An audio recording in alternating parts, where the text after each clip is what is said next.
Did you know that in 692 AD, one of the most intense religious battles in history erupted, not on a battlefield, but within the very halls of power in the Byzantine Empire?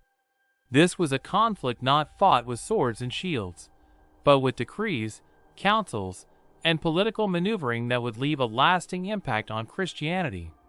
At the heart of it all was Emperor Justinian II, a ruler known for his ambition, ruthlessness, and unwavering belief in his own divine right to rule.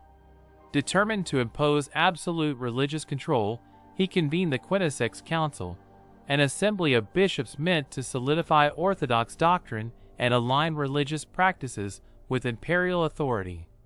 But this council wasn't just about faith, it was a direct assertion of power. A declaration that the emperor believed he had dominion over both the spiritual and political realms.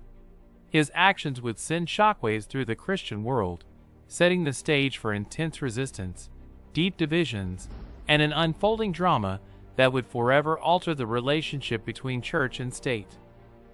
Enjoying the adventure so far? Smash that like button, subscribe, share your thoughts, and drop a comment below. Also, follow me on Spotify, subscribe to my Patreon, support me on Buy Me a Coffee, and join me on Ko-Fi for more epic historical journeys. The Quinisext Council was unlike any other religious gathering before it.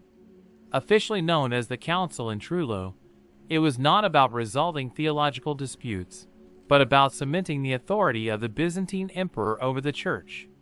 It issued over 100 canons, reinforcing Orthodox traditions, banning various regional practices, and regulating every aspect of Christian life. It dictated how believers should worship, what rituals were permissible, and even what foods were forbidden on certain days. More significantly, the council set in stone the distinct identity of Eastern Orthodoxy, further differentiating it from Roman Catholic traditions. Justinian II wasn't merely acting as a religious reformer. He was attempting to reshape the very fabric of Christianity to fit his imperial vision. His belief was clear. The emperor was God's appointed ruler on earth, and his words should dictate both political and religious matters. But while the Byzantine clergy largely complied, not everyone was willing to submit to Justinian's vision of a unified, emperor-led church.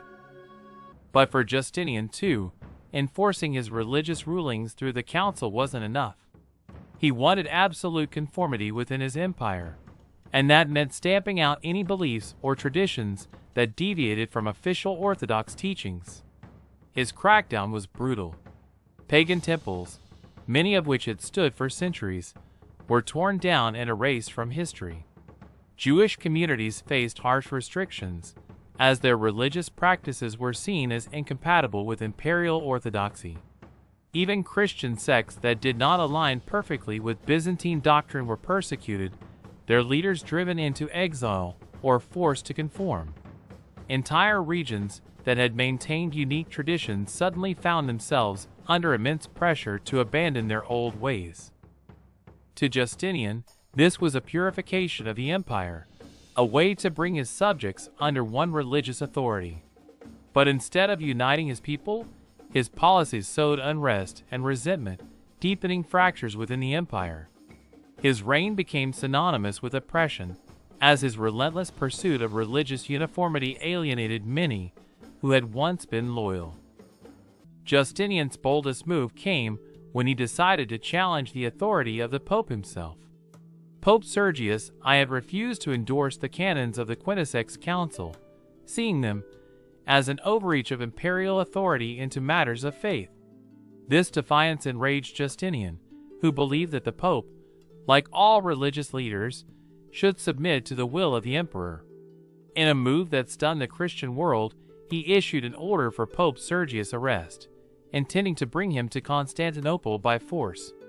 A Byzantine messenger, carrying an imperial decree sealed with gold, arrived in Rome with strict instructions. Sergius was to be taken into custody, no matter the cost. But Justinian had miscalculated. He believed his decree would be followed without question, that his imperial authority extended to every corner of Christendom. What he failed to anticipate was the fierce loyalty the people of Rome had for their pope, and the strength of the forces that would stand against him. When Byzantine forces arrived in Rome to carry out Justinian's orders, they were met with resistance unlike anything they had expected. The city was not just the seat of the papacy, it was a bastion of deep-rooted religious identity, and its people would not stand by while their leader was taken away in chains. Roman militias, alongside soldiers from the powerful Exarchate of Ravenna, rallied in defense of Pope Sergius.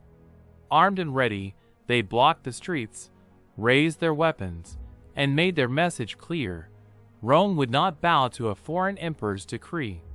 The standoff escalated, and what had begun as a simple arrest order turned into an outright rebellion. The Byzantine soldiers, realizing they were vastly outnumbered and facing the wrath of an entire city, hesitated. Even those who had once been loyal to Justinian's rule questioned whether they should follow an emperor who sought to seize the pope by force. In the end, the imperial forces backed down. The arrest order was never carried out, and Pope Sergius remained free, a stunning humiliation for Justinian and a turning point in the struggle between Eastern and Western Christianity. Pope Sergius I's defiance was more than just a personal victory. It was a defining moment in church history. His resistance proved that even the most powerful emperor could not dictate the course of Christianity unchallenged. The failure to arrest the Pope marked one of the first major cracks in the unity between the Eastern and Western churches, setting the stage for centuries of division. Justinian II, once so confident in his control over both church and state, now faced the reality that his power had limits. While he continued to rule with an iron fist, his authority over the Christian world had been deeply undermined. Sergius' triumph strengthened the position of the papacy, proving that the Bishop of Rome was not just another religious leader, but a figure who could stand against imperial rule and emerge victorious. The events of 692 AD were more than just political skirmishes. They were the early tremors of a division that would eventually become permanent. The Quinisext Council solidified Orthodox Christianity's identity, but it also created an ever-widening rift between the Eastern and Western churches. Justinian II's attempt to seize total religious control failed, and his overreach only fueled tensions that would later culminate in the Great Schism of 1054, when the Christian world officially split into the Roman Catholic Church and the Eastern Orthodox Church. His actions, intended to strengthen his empire, instead weakened its unity, proving that faith could not be controlled by imperial decree. The battle for religious power in 692 AD was not fought with swords, but its consequences were just as profound, shaping the course of Christian history for centuries to come. Don't forget to like, subscribe, and share this video.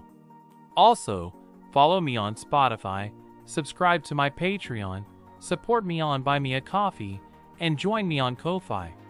Let's honor our history, learn from its lessons, and inspire a brighter future together.